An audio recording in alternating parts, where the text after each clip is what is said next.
Hello students, and welcome back to another lovely day of physical science. In today's lesson, we are going to learn about density. And you may have actually experienced this in real life. Well, you definitely have at some point, but if you've ever had like a cooler or anything over summer and you notice the Diet Coke cans will float to the top while the regular Coke cans sink, well, this is actually because the regular Coke is so much more dense because of all of those extra sugars and things dissolved in there. So the Diet Coke has a density less than water, so it floats towards the top. Regular Coke has a greater density than water, so it'll sink to the bottom. So learning outcomes for today. You will compare and contrast objects with different densities, and you will calculate mass, volume, or density when given the other two variables. So let's just quickly talk about what density is. So density is how much stuff is in a certain space. So if you've ever heard of like a density population map like we have here, you can see like 0 to 1. Well, it means that there's only like one person living, maybe in like a square kilometer. So, nobody wants to live up in like Canada, or there's very few people in Alaska or Greenland or something like that. And this is probably more like thousands of people per square kilometer. But then you can see some of the more populated areas, Europe, over here in like New York, India, China, those areas where there's a lot more people in that same amount of space. So that is a higher density. One very, very, very, very, very big misconception is that students think that density is equal to weight. It absolutely is not.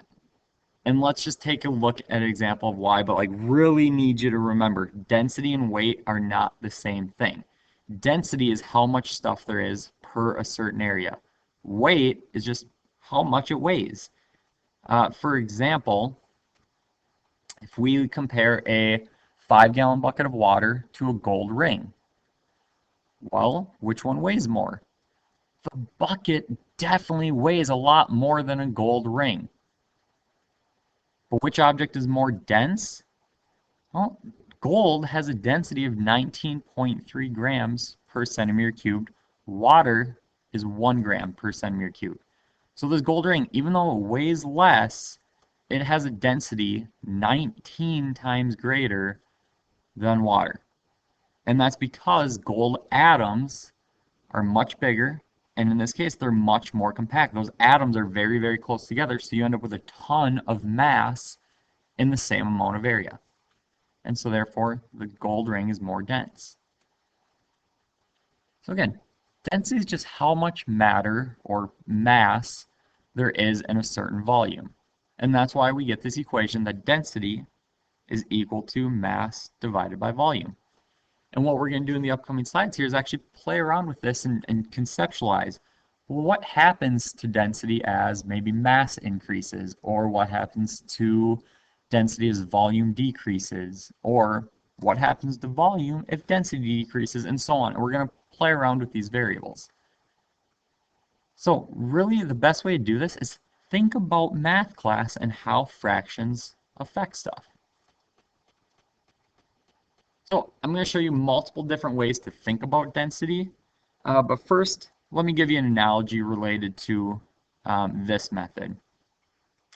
So method number 1, dots are going to represent mass, or you could even think of this as like people in a room.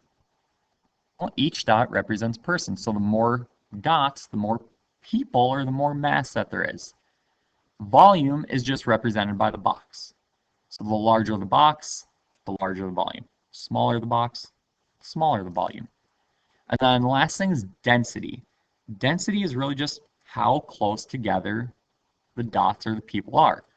The more people, the closer that the people are, the more dense it is. And contrary to that, the further apart the dots are, the less dense that it is. So let's actually get into some of these conceptual problems. Let's say we have a problem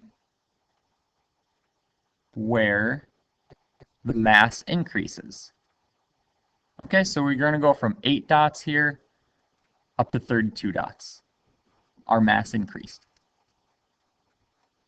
And volume stays the same. So volume's not going to change. That is, they're all going to be in the same size box. Well, in that case, what happens to the density? So please pause the video and try and solve this on your own. In this case, what happened to density? Density increases because the stuff is closer together. That is, it's more dense. There's more mass in the same amount of volume. All right, so that's one way to think about density.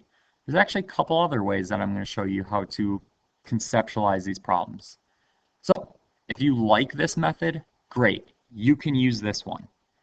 You know, if you're kind of like, yeah, I don't really get it, well, let me show you another way. And honestly, the other ways for you math people might be a little bit easier. So multiple ways to think about density. Method number 2 is to represent it with symbols, and method number 3 is to just make up numbers. Again, all three of these methods work to conceptualize what happens as you change variables. Well, let's practice these. So same thing. If we're going to say mass increases, so over here, instead of just this regular sized M, we're going to draw a giant M. Over here, again, I'm making up numbers. You can use it whatever numbers you want. Like here, I start off and we said 6 divided by 2 equals 3. Perfect. I made up numbers. Well, all I'm going to do now is make up a larger number, say 10. That's just fine. I'm making up a larger number because my mass increased. And again, we're going to say volume stays the same. That's not going to change. So in this case, what happens to density? Well, if my numerator got larger,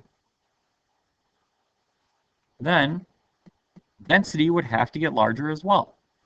Just like over here, my mass got bigger, so now I have 10 divided by 2 is equal to 5. So comparing the density we had of 3 to the new density of 5, what happened to density? Well, density increased. There you go. Those are 3 different ways to think about these problems. Well, we had so much fun with that one. Let's go through and do another one. So we'll use method number 1 again. In this problem, let's say that volume increases and mass stays the same. So what happens to density? I would like you to please pause the video and try this one out on your own. Okay, now that you've had a chance to do this, let's actually draw what would happen over here. So the volume increased, but the number of dots remained the same. So what happened to our density? Well, density decreased because the stuff is further apart. So that's a decreased density. Or again, for those of you that liked solving it this way, we can represent it with symbols or we can make them numbers. So again, if volume increases, that is, volume gets larger. Again, over here on the right side, I'm just making up numbers. Doesn't matter. You could have put in 4 or 5, just any number larger than 2. And we're saying mass stays the same, so our numerator, our top number, is not changing. We're asking what happens to our density. Well, in this case, if our denominator gets larger, density would get smaller. Just like over here, we had 6 divided by 2 equals to 3. Now we have 6 divided by 3 is equal to 2. So what happened to density? Density went down. It was 3, now it's 2. So there you go. Your density must decrease if mass is the same and volume gets larger. Density is decreasing. The stuff is going to get further apart. Okay, let's try a third practice problem. Let us say mass gets bigger and density stays the same. What is going to happen to volume? Again, please pause your video and try this one out on your own. All right, now that you've had a chance to try this one, volume is going to increase. So if mass gets larger, that is, let's just say it increases from 9 dots to 20 dots. Cool. Again, I didn't say I can't change the size of my box. All I'm saying is mass got larger. So we went from 9 dots to 20 dots. And we're saying we want density to stay the same. Well, you can see between these two boxes here, the dots were pretty well spread out. Now they're very, very compact. They're much closer together. So as it is right now, our density is actually increased. So currently, they do not have the same density. With that increased mass, we have to think about what has to happen in order to get the dots to be spread out like they were before. That is, what has to happen so that we can keep the same density? Well, in this case, we would actually have to make the box larger. So now that we made the box larger, the dots can spread out, and therefore the density, that is the spacing, remains the same. So in order to keep the original density, if mass got larger, volume must get larger as well. As volume must increase. All right, another way, or again, to just think about it these ways. If mass increases and density stays the same, what is going to happen to volume? Well, in this case, we're going to increase our mass. And we want density to stay the same. So if I look over at this problem, right now, if I took 12 divided by 2, I'm not getting an answer of 3. I'm going to get an answer of 6. But we still need to get 3 as our answer. Oh, what number divided by, or 12 divided by what number is going to give us 3? 4. So therefore, our volume went from 2 to 4. Our volume increased. Or over here, to keep your density the same, if your mass is going to be larger, your volume must get larger as well. And so therefore, volume must increase. Just like we saw back with the dots, your volume had to increase. All right, one last practice problem here. So let's say volume stays the same, but this time our density gets smaller. What's going to happen to mass? I'd like you to please pause the video and try this one out on your own. All right, now that you've had a chance to try this one, mass is going to decrease, or mass must decrease. So in this case, if our volume stays the same, so our size of the box is not going to change, and density gets smaller, so density went from 31 dots down to 8 dots. That is, the dots are more spread out now. We actually had to decrease our mass. In order for this volume to remain the same and for the dots to spread out more, what has to happen? We have to remove a bunch of dots. That is, we have to decrease our mass. So again, if volume stays the same, density decreases. What's going to happen to mass? So density went down, volume stays the same. So in order to get 3 over here, what do I have to do to my mass? Well, I'm going to have to drop it down to 6. Again, all of these numbers are just made up. You can use whatever numbers you want over here. And same thing, if I wanted to get a smaller density over here, I would have to have a smaller numerator. So these are just 3 different ways to think about these problems. Neither is better or worse, it's just whatever works for you. So therefore, mass is going to decrease.